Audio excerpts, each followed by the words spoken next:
რაც უფრო მეტი პასუხისმგებლობა გეკისრება ცხოვრებაში, ანუ რაც უფრო მაღალ საფეხურზე ხარ, რაც უფრო მეტი ადამიანის ბედია შენზე დამოკიდებული, მით მეტად გმართებს, რომ იყო ამ ყოველი ადამიანის მიმართ მსახური, ამ ყოველი ადამიანის ერთგული, გვერდში მიდგომელი, მათი ტკივილის და სიხარულის გამზიარებელი და მათ ზევიდან კი არ უნდა უყურო, არამედ მათ უნდა თანასწორად უყურო და უფრო მეტიც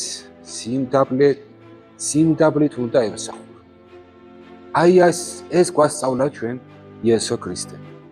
აი ამ ფეხბანვის მაგალითით, რაც მან გამოავლინა და თან გვითხრა, რომ ასე იქმოდეთ, ასე იცხოვრეთ.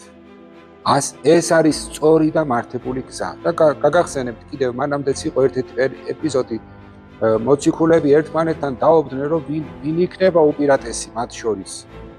და ქრისტე ეუბნება, რომ თქვენ შორის უპირატესი არის ის, ვინც არის ყველას მსახური.